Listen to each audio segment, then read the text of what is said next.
হচ্ছে unforgettable history, অর্থাৎ বঙ্গবন্ধুর 7 মার্চের যে ভাষণটা আছে আমরা সেটা নিয়ে আজকে ইনশাআল্লাহ ডিসকাস করব।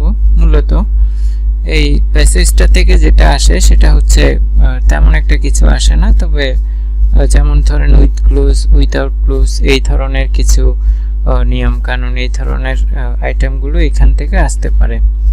এই আপনার আনফরগেটেবল যে স্পিচটা আছে এখান থেকে আসতে পারে। তো এই ক্ষেত্রে আপনাকে যেটা করতে হবে সেটা হচ্ছে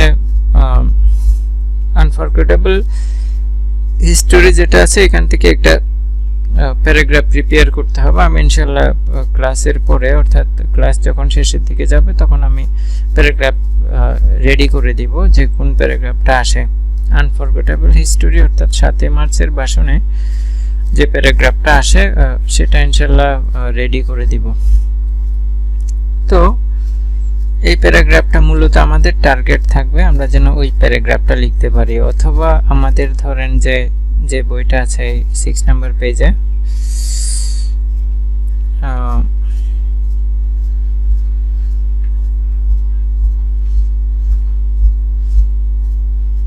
এটাই হচ্ছে সেই আমাদের আজকের লেসন।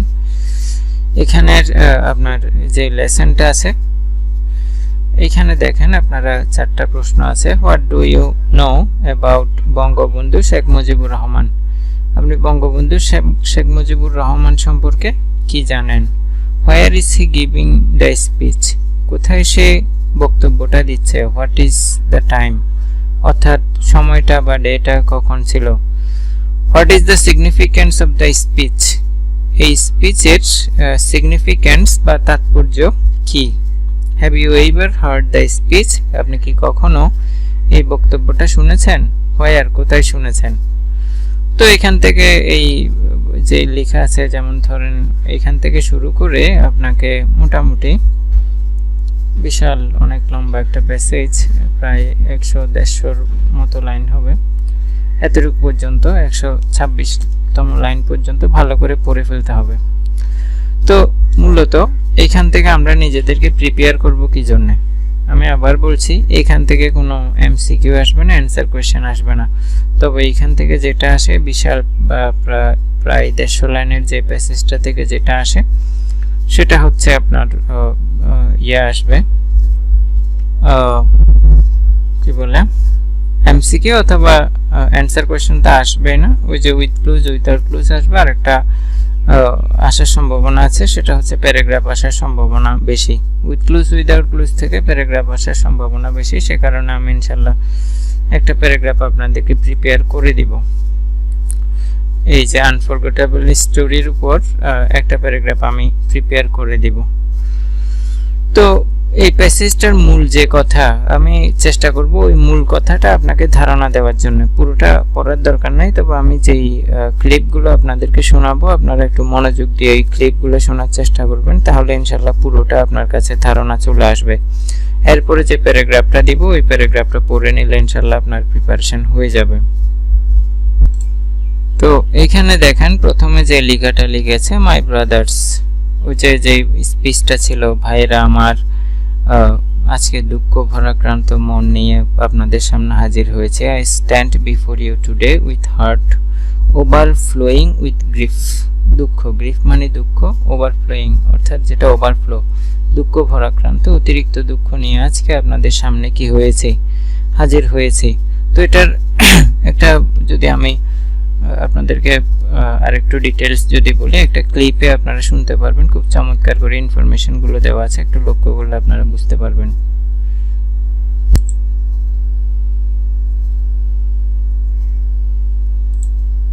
টুঙ্গিপাড়ায় শেখ লুৎফর রহমান এবং সায়রা বেগমের ঘরে জন্ম নেন জাতির জনক বঙ্গবন্ধু শেখ মুজিবুর রহমান। 6 ভাই বোনের মধ্যে তিনি ছিলেন তৃতীয়। গোপালগঞ্জ পাবলিক স্কুল ও কলকাতা ইসলামিয়া কলেজে পড়াশোনা শেষে ঢাকা বিশ্ববিদ্যালয় থেকে স্নাতক পাশ করেন। 18 বছর বয়সে বেগম ফজিলাতুন্নেসার সাথে তার বিয়ে হয়।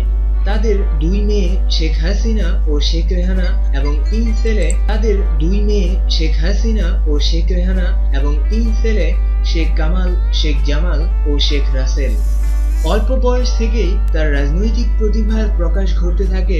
1940 সালে তিনি নিখিল ভারত মুসলিম লীগের ছাত্র সংগঠন নিখিল ভারত মুসলিম ছাত্র ফেডারেশনে যোগ দেন।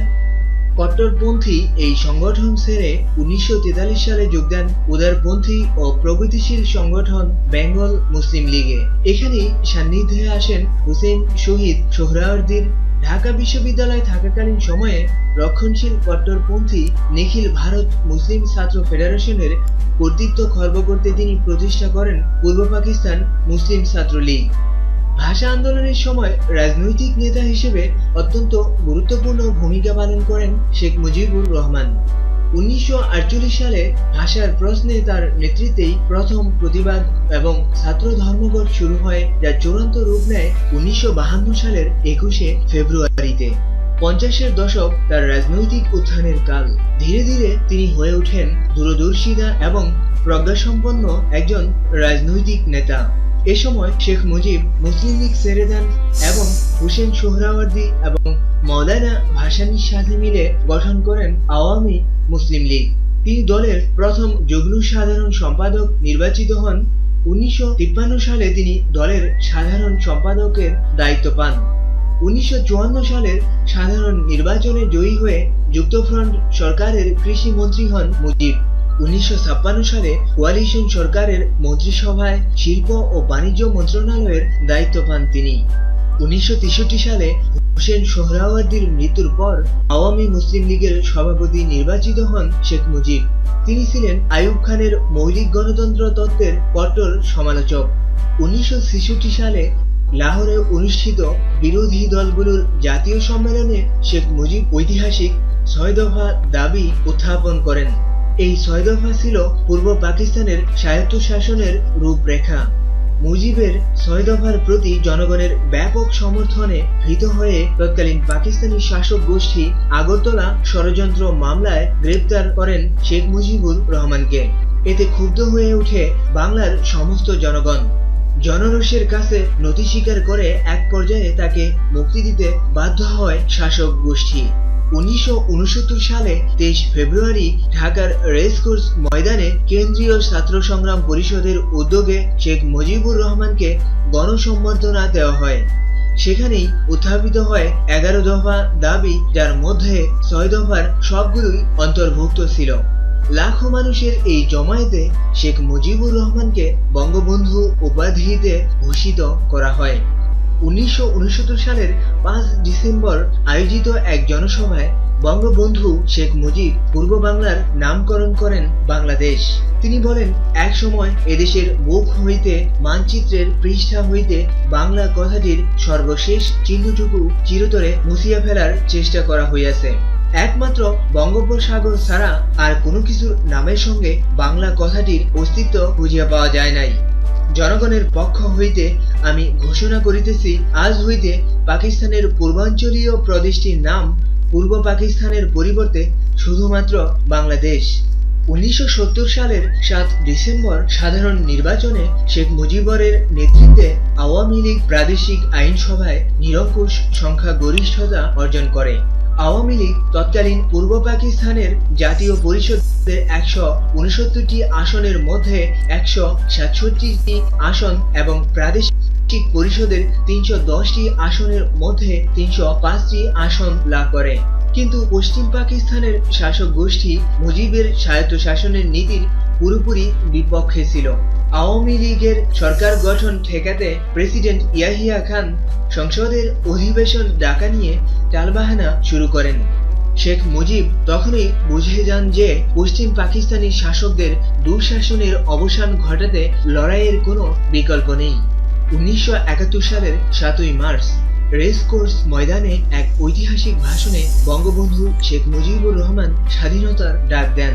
রেসকোর্সের জনসমুদ্রে বঙ্গবন্ধু ঘোষণা করেন, এবারের সংগ্রাম আমাদের মুক্তির সংগ্রাম, এবারের সংগ্রাম স্বাধীনতার সংগ্রাম।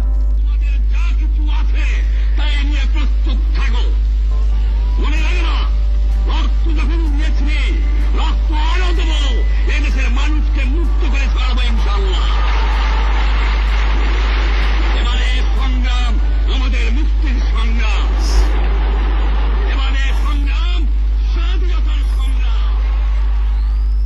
ঐতিহাসিক এ ভাষণে জাতির জনক বঙ্গবন্ধু বাঙালি জাতিকে শৃঙ্খল মুক্তির আহ্বান জানিয়ে ঘোষণা করেন, রক্ত যখন দিয়েছি রক্ত আরো দেব, এদেশের মানুষকে মুক্ত করে ছাড়বো ইনশাল্লাহ।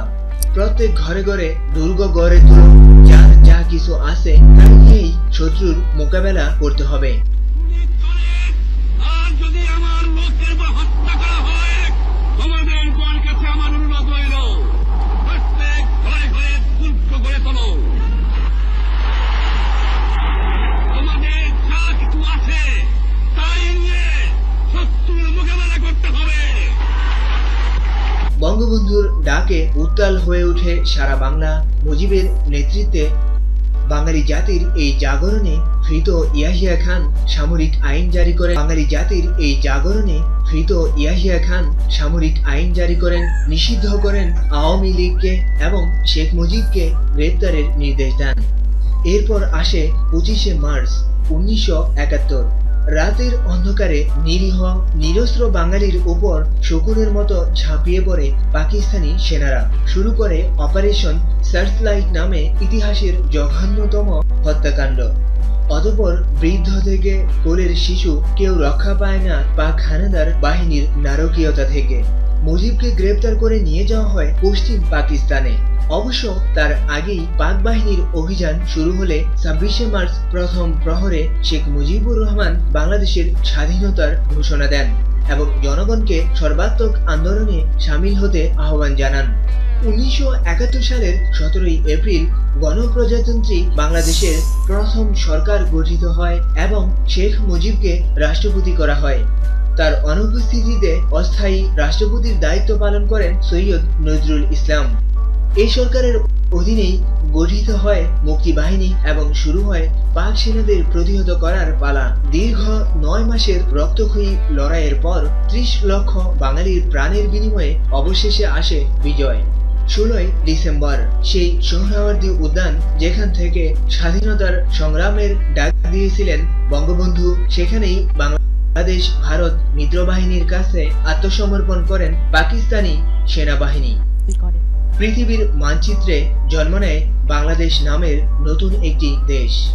1972 সালের 10 জানুয়ারি বঙ্গবন্ধু ফিরে আসেন তার প্রিয় মাতৃভূমিতে।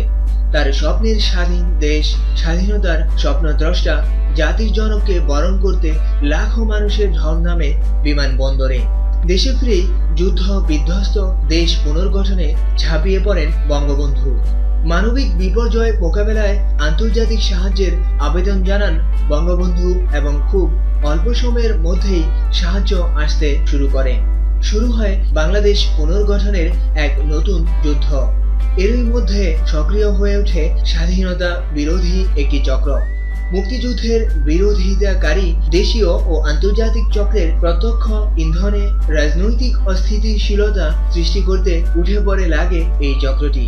এ সময় বঙ্গবন্ধু বুঝতে পারেন রাজনৈতিক স্থিতিশীলতা ছাড়া দেশে উন্নয়ন সম্ভব নয়। 1974 সালে তিনি সকল রাজনৈতিক দলকে এক ছাতার নিচে আনতে প্রতিষ্ঠা করেন বাংলাদেশ কৃষক শ্রমিক আওয়ামী লীগ বা বাকশাল। একই সাথে অন্যান্য সকল রাজনৈতিক দলকে নিষিদ্ধ করা হয়। উল্লেখ্য, প্রথমে যে দলটি নিষিদ্ধ করা হয় তার নাম বাংলাদেশ আওয়ামী লীগ। শেখ মুজিবুরের নিজের দল। এর ফলে দেশে স্থিতিশীলতা আসতে শুরু করে। সমস্ত দেশ যখন ক্ষয়ক্ষতি কাটিয়ে উঠে ঘুরে দাঁড়াচ্ছিল, ঠিক তখনই আসে আরেকটি আঘাত।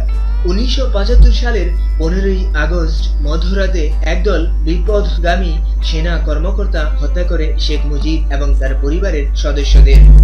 কেন তার 2 মেয়ে শেখ হাসিনা ও শেখ রেহানা সেই সময় দেশের বাইরে থাকার জন্য বেঁচে যান। সদ্য স্বাধীন জাতির জীবনে এক অপূরণীয় ক্ষতি নিয়ে আসে এই জঘন্য হত্যাকাণ্ড। তৈরি করে রাজনৈতিক শূন্যতা, ব্যাহত হয় গণতান্ত্রিক উন্নয়নে। প্রিয় শিক্ষার্থী, এতক্ষণ আমরা যেটা দেখলাম সেটা হচ্ছে আপনার বঙ্গবন্ধুর জীবনের যে চুম্বক অংশ, অর্থাৎ মূল যে ঘটনাগুলো ঘটেছে সেটা সম্পর্কে আমরা ইনফরমেশন পেয়েছি। এই ইনফরমেশন যেগুলো আপনারা পেয়েছেন, আমি বারবার জোর দিয়ে বলছি যে ইনফরমেশনগুলো অবশ্যই কি করবেন, নোট করে রাখবেন, কারণ এই ইনফরমেশন থেকেই রিয়ারেঞ্জ আসতে পারে। আপনারা দেখেন একেবারে তার জন্ম থেকে শুরু করে কখন কি ঘটনা ঘটেছিল, কত সালে কি ঘটনা ঘটেছিল, এবং প্রতিটা কথাই আপনি লিখে রাখবেন, যাতে করে এই সম্পর্কে বঙ্গবন্ধু সম্পর্কে যে কোনো ধরনের আপনার কি বঙ্গবন্ধু সম্পর্কে যে কোনো ধরনের ইনফরমেশন যদি চাই, রিয়ারেঞ্জও যদি আসে বা উইথ ক্লুজ উইদাউট ক্লুজও যদি আসে, তাহলে আপনি ইনশাল্লাহ অবশ্যই পারবেন। এখন এই যে এখানে 118 লাইনের যে প্যাসেজটা আমার সামনে আছে, এই যে এই অংশটা পুরোটার হচ্ছে বঙ্গবন্ধুর 7 মার্চের যে বক্তব্যটা ছিল ওটার পুরোটা। আমরা যদি 7 মার্চের বক্তব্যটা একটু মনোযোগ দিয়ে শুনি, তাহলে এই পড়াটা আমাদের কাছে একদম ক্রিস্টাল ক্লিয়ার হয়ে যাবে, একদম পুরোপুরি ক্লিয়ার হয়ে যাবে। আসেন আমরা বঙ্গবন্ধুর ওই যে 7 মার্চের যে ভাষণটা ছিল সেটার সংক্ষিপ্ত একটা অংশ আমরা শুনে আসি।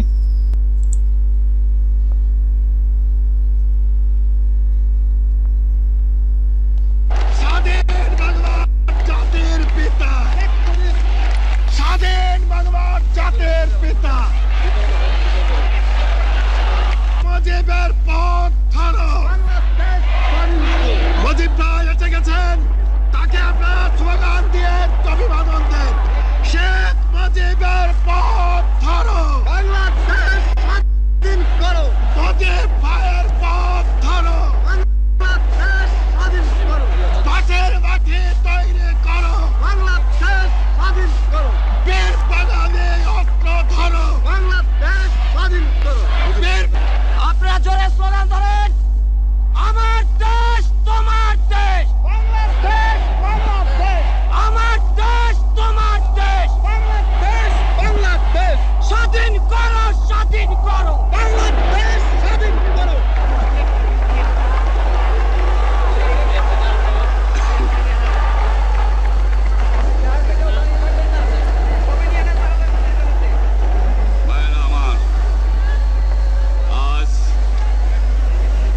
দুঃখ ভারাক্রান্ত মন নিয়ে আপনাদের সামনে হাজির হয়েছি। আপনারা সবই জানেন এবং বোঝেন, আমরা আমাদের জীবন দিয়ে চেষ্টা করেছি, কিন্তু দুঃখের বিষয় আজ ঢাকা, চট্টগ্রাম, খুলনা, রাজশাহী, রংপুরে আমার ভাইয়ের রক্তে রাজপথ রঞ্জিত হয়েছে। আজ বাংলার মানুষ মুক্তি চায়, বাংলার মানুষ বাঁচতে চায়, বাংলার মানুষ তারা আজ তার অধিকার চায়। কিন্তু দুঃখের বিষয়, আজ দুঃখের সঙ্গে বলতে হয়, 23 বছরের করুণ ইতিহাস, বাংলার অত্যাচারের, বাংলার মানুষের রক্তের ইতিহাস, 23 বছরের ইতিহাস, মুমূর্ষ নরনারীর আত্মনাদের ইতিহাস, বাংলার ইতিহাস, এদেশের মানুষের রক্ত দিয়ে রাজপথ রঞ্জিত করার ইতিহাস। 1952 সালে রক্ত দিয়েছি, 1954 সালে নির্বাচনে জয়লাভ করেও আমরা গদিতে বসতে পারি নাই। 1958 সালে আইয়ুব খান মার্শাল ল জারি করে 10 বছর পর্যন্ত আমাদের গোলাম করে রেখেছে। 1967 সালে 6 দফার আন্দোলনে 7ই জুনে আমার ছেলেদের গুলি করে হত্যা করা হয়েছে। 1969 আন্দোলনে আইয়ুব খানের পতন হওয়ার পরে যখন ইয়াহিয়া খান সাহেব সরকার নিলেন, তিনি বললেন দেশে শাসনতন্ত্র দেবেন, গণতন্ত্র দেবেন, আমরা মেনে নিলাম। তারপরে অনেক ইতিহাস হয়ে গেল, নির্বাচন হলো। আপনারা জানেন দোষ কি আমাদের? আজকে আমি প্রেসিডেন্ট ইয়াহিয়া খান সাহেবের সঙ্গে দেখা করেছি, আপনারা জানেন, আলাপ আলোচনা করেছি। আমি শুধু বাংলার নয়, পাকিস্তানের মেজরিটি পার্টির নেতা হিসাবে তাকে অনুরোধ করলাম 15ই ফেব্রুয়ারি তারিখে আপনি জাতীয় পরিষদের অধিবেশন দেন। তিনি আমার কথা রাখলেন না, তিনি রাখলেন ভুট্টো সাহেবের কথা। তিনি বললেন প্রথম সপ্তাহে মাসে হবে, তিনি মানে নিলেন।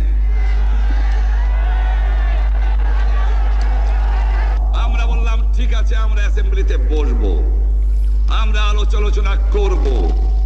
আমি বললাম বক্তৃতার মধ্যে অ্যাসেম্বলির মধ্যে আলোচনা করব।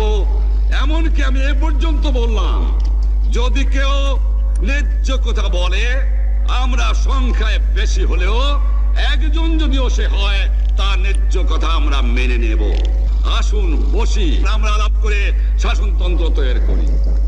তিনি বললেন, পশ্চিম পাকিস্তানের মেম্বাররা যদি এখানে আসে, তাহলে কসাইখানা হবে অ্যাসেম্বলি। যদি কেউ অ্যাসেম্বলিতে আসে, তাহলে পেশোয়ার থেকে করাচি পর্যন্ত দোকান জোর করে বন্ধ করা হবে। তারপরেও যদি কেউ আসে, তাকে সন্ন্যাসার করা হবে। আমি বললাম অ্যাসেম্বলি চলবে। তারপরে হঠাৎ 1 তারিখে অ্যাসেম্বলি বন্ধ করে দেওয়া হলো। কি পেলাম আমরা? যে আমার পয়সা দিয়ে অস্ত্র কিনেছি বহিঃশত্রু আক্রমণ থেকে দেশকে রক্ষা করার জন্য, আজ সেই অস্ত্র ব্যবহার হচ্ছে আমার দেশের গরিব দুঃখী অস্ত্র মানুষের বিরুদ্ধে। তার বুকের উপরে হচ্ছে গুলি। আমরা পাকিস্তানের সংখ্যাগুরু, আমরা বাঙালিরা যখনই ক্ষমতায় যাওয়ার চেষ্টা করেছি, যখনই এদেশের মালিক হবার চেষ্টা করেছি, তখনই তারা আমাদের উপর ঝাঁপিয়ে পড়েছেন। তারা আমাদের ভাই। আমি বলেছি তাদের কাছে এই কথা, যে আপনারা কেন আপনার ভাইয়ের বুকে গুলি মারবেন? আপনাদের রাখা হয়েছে যদি বহিঃশত্রু আক্রমণ করে, তার থেকে দেশকে রক্ষা করার জন্য। তারপরে উনি বললেন যে আমার নামে বলেছেন, আমি নাকি বলে স্বীকার করেছি যে 10 তারিখে রাউন্ড টেবল কনফারেন্স হবে। আমি উনাকে একথা বলে দেবার চাই, আমি তাকে তা বলি নাই। টেলিফোনে আমার সঙ্গে তার কথা হয়। তাকে আমি বলেছিলাম, জনাব ইয়াহিয়া খান সাহেব, আপনি পাকিস্তানের প্রেসিডেন্ট, দেখে যান, ঢাকায় আসেন, কিভাবে আমার গরিবের উপরে, আমার বাংলার মানুষের বুকের উপরে গুলি করা হয়েছে, কি করে আমার মায়ের কোল খালি করা হয়েছে, কি করে মানুষকে হত্যা করা হয়েছে। আপনি আসুন, দেখুন, বিচার করুন, তারপরে আপনি ঠিক করুন। আমি এই কথা বলেছিলাম। হঠাৎ আমার সঙ্গে পরামর্শ না করে বা আমাদের সঙ্গে আলোচনা না করে 5 ঘন্টা গোপনে বৈঠক করে যে বক্তৃতা তিনি করেছেন এবং যে বক্তৃতা করে অ্যাসেম্বলি করেছেন, সমস্ত দোষ আমি পরিষ্কার মিটিংয়ে বলেছি। এবারের সংগ্রাম আমার মুক্তির সংগ্রাম, এবারের সংগ্রাম স্বাধীনতার সংগ্রাম। 25 তারিখে অ্যাসেম্বলি কল করেছে, রক্তের দাগ শুকায় নাই। আমি 10 তারিখে বলে দিয়েছি যে ওই শহীদের রক্তের উপর দিয়ে পাড়া দিয়ে আরটিসিতে মুজিবুর রহমান যোগদান করতে পারে না। অ্যাসেম্বলি কল করেছেন, আমার দাবি মানতে হবে। প্রথম, সামরিক আইন মার্শাল ল উড্র করতে হবে। সমস্ত সামরিক বাহিনীর লোকদের ব্যারাকে ফেরত দিতে হবে। যেভাবে হত্যা করা হয়েছে তার তদন্ত করতে হবে। আর জনগণের প্রতিনিধির কাছে ক্ষমতা হস্তান্তর করতে হবে।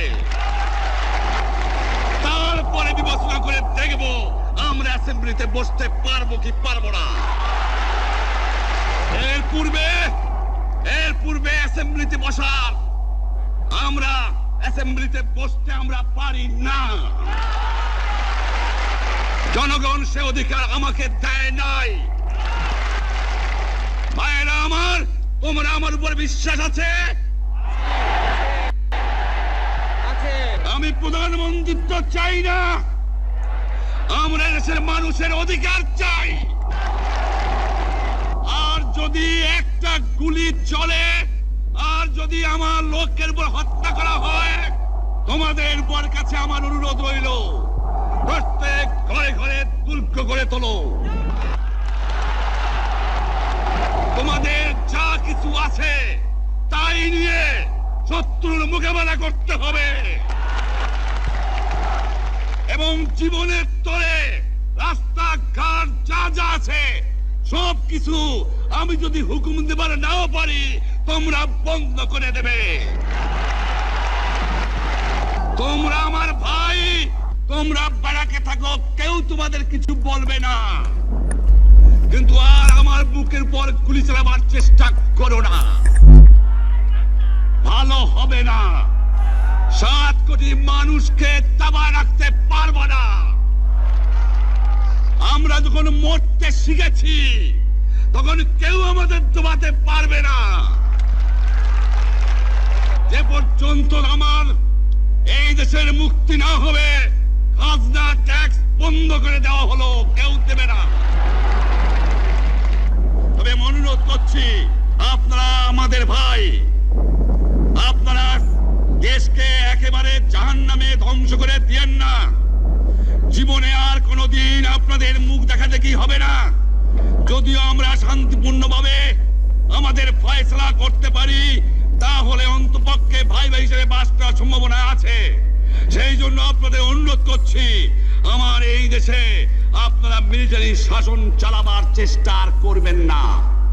দ্বিতীয় কথা, প্রত্যেক গ্রামে, প্রত্যেক মহল্লায়, প্রত্যেক ইউনিয়নে, প্রত্যেক সাব ডিভিশনে আওয়ামী লীগের নেতৃত্বে সংগ্রাম পরিষদ গড়ে তোলো এবং তোমাদের যা কিছু আছে তাই নিয়ে প্রস্তুত থাকো। মনে রাখবা, রক্ত যখন দিয়েছি, রক্ত আরো দেব, এই দেশের মানুষকে মুক্ত করে ছাড়বো ইনশাআল্লাহ। এবারে সংগ্রাম আমাদের মুক্তির সংগ্রাম, এবারে সংগ্রাম স্বাধীনতার সংগ্রাম। আপনারা আমার উপরে বিশ্বাস নিশ্চয়ই রাখেন। জীবনে আমার রক্তের বিনিময়েও আপনাদের সঙ্গে বেঈমানি করি নাই। প্রধানমন্ত্রিত্ব দিয়ে আমাকে নিতে পারে নাই, ফাঁসি কাস্টে আসামি দিয়ে আমাকে নিতে পারে নাই। যে রক্ত দিয়ে আপনারা আমার একদিন জেলের থেকে বার করে নিয়ে এসেছিলেন, এই রেসকোর্স ময়দানে আমি বলেছিলাম আমার রক্ত দিয়ে আমি রক্তের ঋণ শোধ করবো, মনে আছে? আমি রক্ত তোমার জন্য প্রস্তুত। আমাদের মিটিং এইখানেই শেষ। আসসালামু আলাইকুম। জয় বাংলা।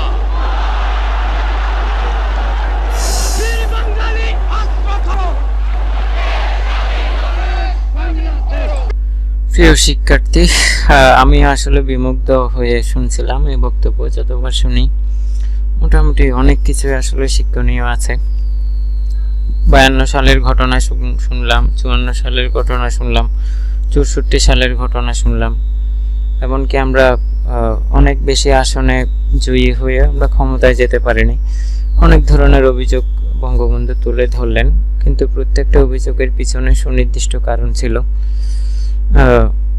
আপনাদের আসলে ওনার জীবনী যদি আপনারা পড়তে চান বা শিখতে চান, এগুলো আসলে বই পড়া দরকার। অনেক বেশি বই পড়লে অনেক বেশি জানবেন। শুধুমাত্র একজন সম্পর্কে জানবেন না, শুধুমাত্র একজন ব্যক্তি বা বঙ্গবন্ধু সম্পর্কে জানবেন না। দেশের ইতিহাস জানতে আপনি মাওলানা ভাসানীর জীবনী পড়বেন, তার আন্দোলনের জীবনী পড়বেন, তারপর কুদরতি খুদার জীবনী পড়বেন। যে সমস্ত রিনাউন স্কলার আছে দেশের, আসলে যাদের ভূমিকা আছে দেশের স্বাধীনতা অর্জনে, সবার জীবনী পড়লে আপনি অনেক কিছু শিখতে পারবেন।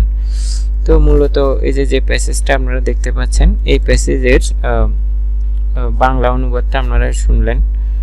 বাংলা অনুবাদটা শোনার পরে এখন এই পুরোটা আপনাদের না পড়লেও চলবে, অথবা চাইলে আপনি পড়ে নিতে পারেন।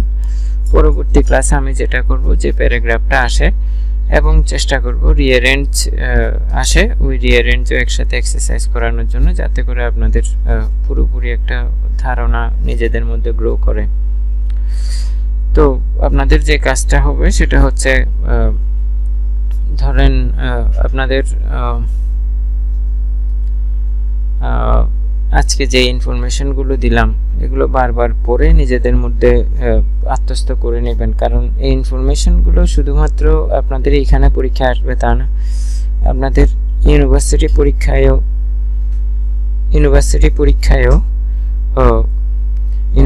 পরীক্ষায় ইনফরমেশনগুলো আসে। সে কারণে এখন থেকে যদি একটু, যেহেতু বঙ্গবন্ধু ওনার সম্পর্কে পরীক্ষায় আসে, এখন থেকে যদি আপনি ওভাবে নিজেকে প্রিপেয়ার করেন, তাহলে ইনশাল্লাহ সেটা আপনার জন্য আরো বেশি বেটার হবে।